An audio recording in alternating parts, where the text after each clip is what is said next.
Welcome to Camp Randall Stadium, where these fans have been getting prepared to cheer on a whole pack of Badgers since early in the morning. And while today is the final home game of the season for one team, it is more importantly a celebration, Senior Day, as we'll see the #1 team in the country, the Minnesota Golden Gophers, taking on the 8th-ranked team in the land, the Wisconsin Badgers. For EA Sports College Football, I'm Reese Davis, David Pollack, and Jesse Palmer with me. Guys, it's time to get it going.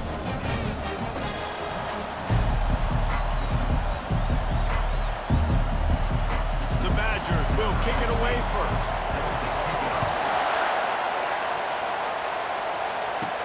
On the move from inside his 5. He was hoping for something a little more dynamic, but they get him on the ground at the 20. So the Minnesota Golden Gophers offense takes the field. When Minnesota and Wisconsin get together, not much more satisfying than reaching around, grabbing that axe handle, and taking a swing at the goalpost. That's the stakes today, guys. Yeah, and a lot of stakes, a lot of emotion. These guys don't like each other. Listen, the Gophers and the Badgers are built the same. They're the same identity. It's toughness. It's running the football. Who can establish that in this football game? And to me, it doesn't matter if you're a fan of either of these two schools. If you just love college football, it makes it great. It's the rivalry games, right? This is the most played rivalry in the FBS. Paul Bunyan's Axe. This game is always so much fun to watch. That's the kind of play that can really get you going as they have a first down at the 43. This crowd trying to make life miserable for this offense. Here's the handoff. Jukes his way for more. The battle for the Axe has been built on close, contentious, hard-fought, down-to-the-wire games. That was not the case last year's Minnesota won in a blowout. This is a big opportunity, I think, for Minnesota. If they could win in yet another blowout, think how much that would help their recruiting. These two schools, they recruit the same kids. The Express just steamrolling his way through. And they'll finally bring him down after he rips off a huge play. This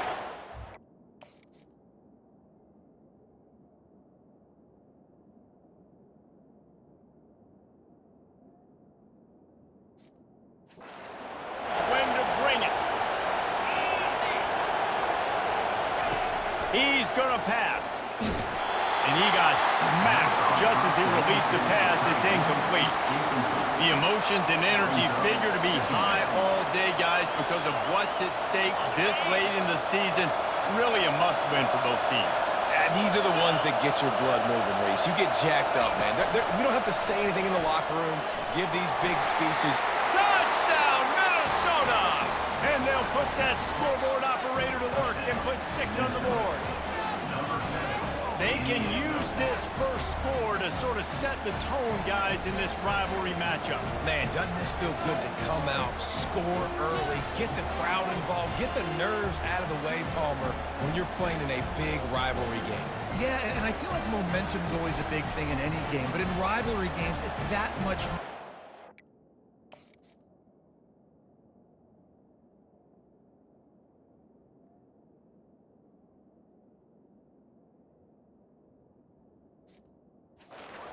Everybody is going to feed off that first score.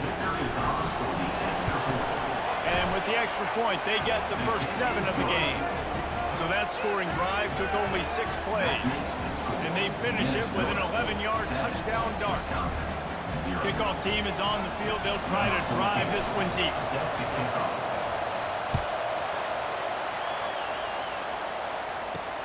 Here he comes from inside his own 5. He was looking for some running room, but not much to be found as he stopped at the 18. The Badgers offense will go to work for the first time today. And you want to talk about dudes who can bring the heat off the edge, David? Both of these teams have somebody that can do just that. That's so much fun. They get off the rock and they get in the backfield and get to quarterbacks. Make them feel uncomfortable, get them to the ground. These guys change the way offenses are playing the game. These offensive coordinators better help out their quarterback. These guys need to be double-teamed with tight ends and running backs. You let these guys go one-on-one, you're asking to get sacked. Turns it loose. And that's going to be incomplete. A lot of contact on the play, but no flags. It'll be 3rd down. now this offense tries to figure out a way to move the chains after the second down misfire. On third down, going up top. A strike downfield. They make the stop, but not before they do their work up top and pick up a first down. And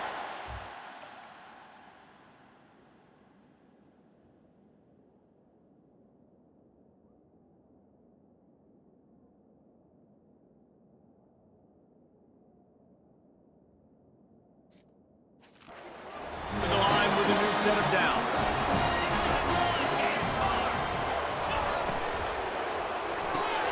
Using the quick game.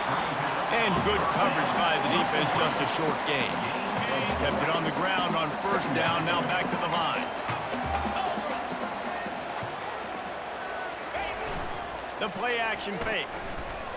He'll off one deep down the left side. Touchdown, Badgers! And they made it to the house where they found that 6 points waiting on them. Man, that's a play this kid has been running ever since he was 7 years old at the park with his best friend, throwing them go routes right down the field. I'm running by a guy, I'm looking back, locating the football, making the catch, and he does it in a big moment here in this game.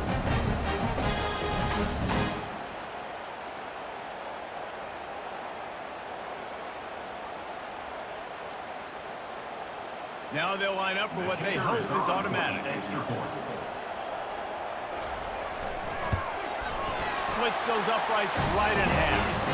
A very efficient 5-play scoring drive.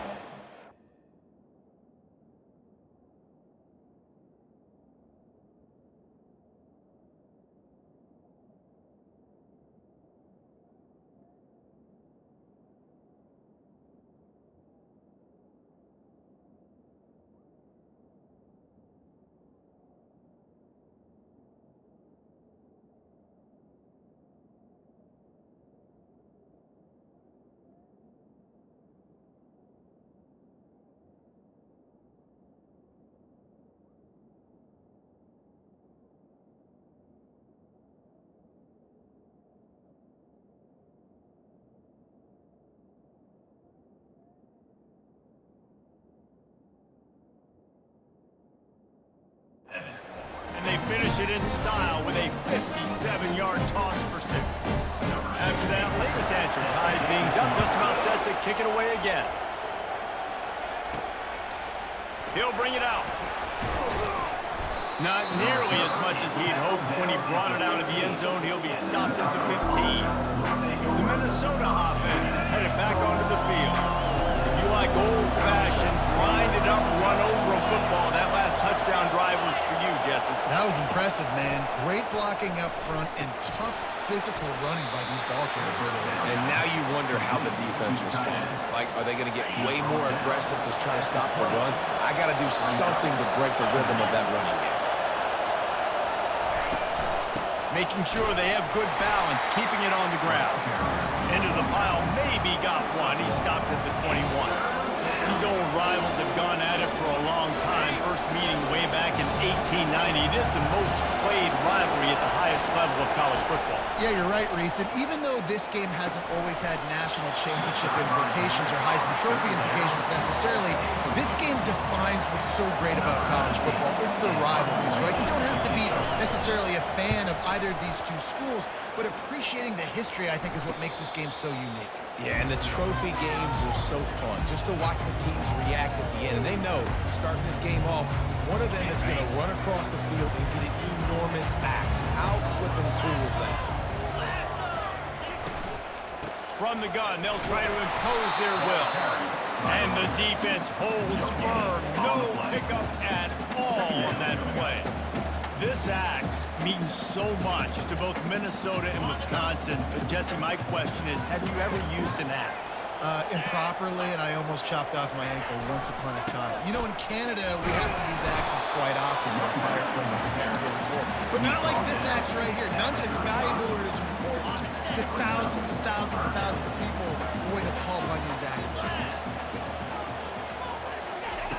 On third and long, he's going to have to throw for it. And offensively, we know it's hard throwing the ball in third and long situations because the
zone coverages. They got a lot of guys with their eyes on you, so the QB had no shot there. Nobody open.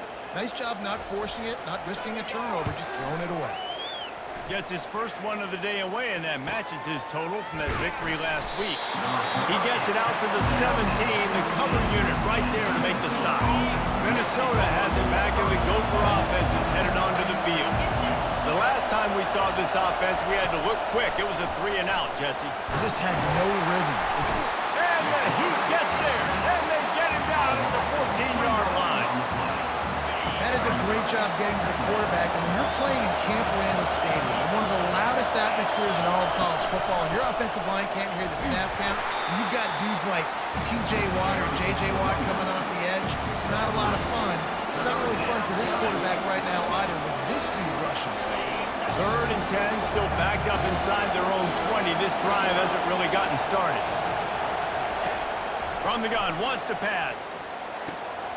How about getting the foot down on that throw for the big completion? When you're a playmaker like this guy is, your coaches are going to dial up plays intended for you, especially on 3rd down. That's what you saw in that last play. There was no question where the quarterback was going with that football. All week long, they decided on the biggest downs of this game, we're going to target our best player, and we're going to make sure that he gets looks. It doesn't matter what the coverage is, and you saw it right there on that play.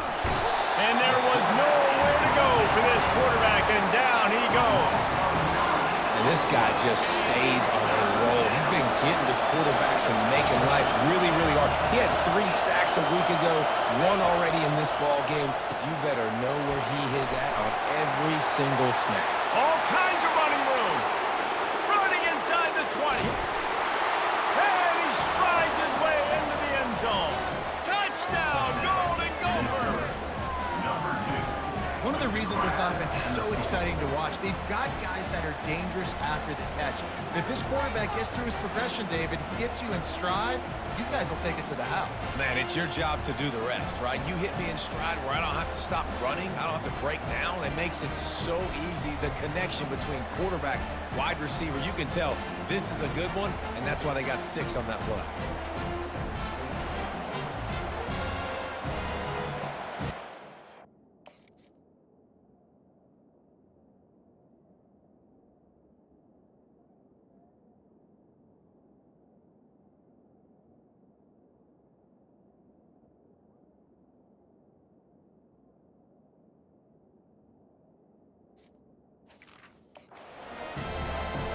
Lining up to tack one more onto that lead.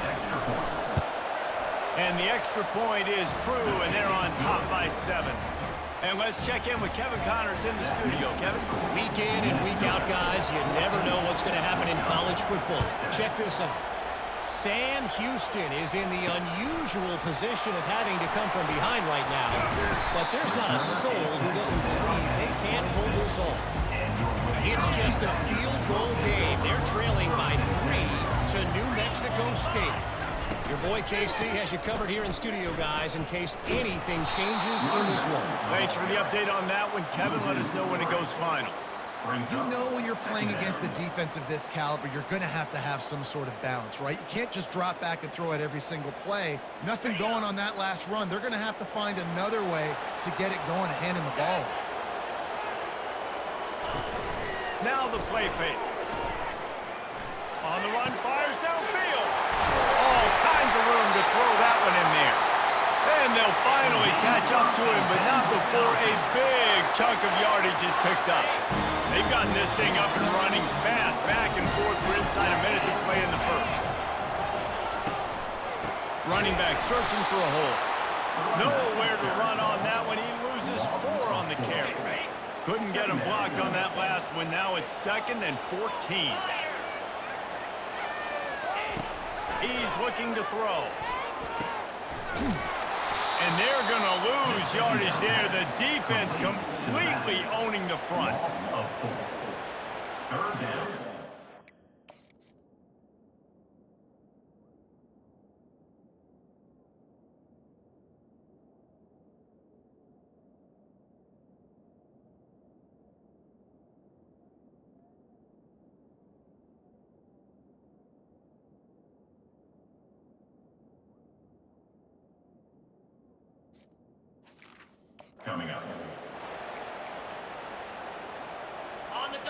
and long from the 42. If they can get some of it, it might give them a chance to go for it on 4th down.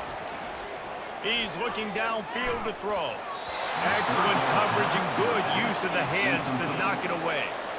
Every defense in the country talks about getting offenses in predictable 3rd and long situations where I can bring on more speedsters and I know the pass is coming so I can have more success. 4th down and the punt team sends it the other way.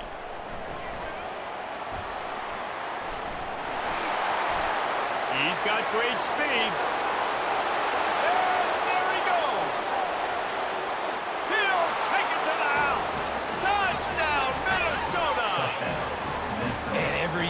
Exciting new freshmen to look at and talk about and pub up, and this guy got a lot of that pub, and you see why. The dynamic play on special teams, you can see the speed, you can see the wheels, and you know the reason the fans were jacked up when they signed this guy this year.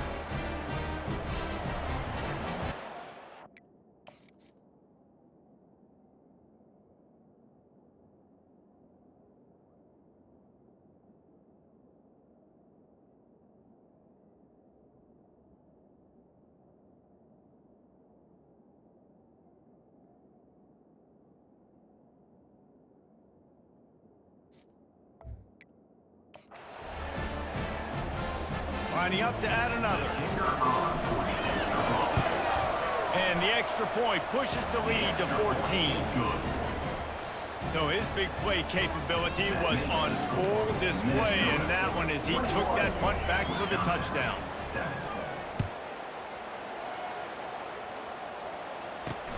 He'll bring it back from inside his 5. He was hoping for something a little more dynamic, but they get him on the ground at the 20. They'll be able to get off one more play before quarter's end. Linebackers shuffling around, trying to keep the quarterback from getting a read. Unloads to the wideout. Receiver wasn't ready for the throw, incomplete. Unfortunate with that incompletion, the quarterback and his intended target not on the same page. Still at their own 20 after that last incompletion. It's 2nd and 10. Couldn't connect on 1st down, now back to the air. He's got it. They make the stop, but not before he wraps up this 1st period with a huge gain.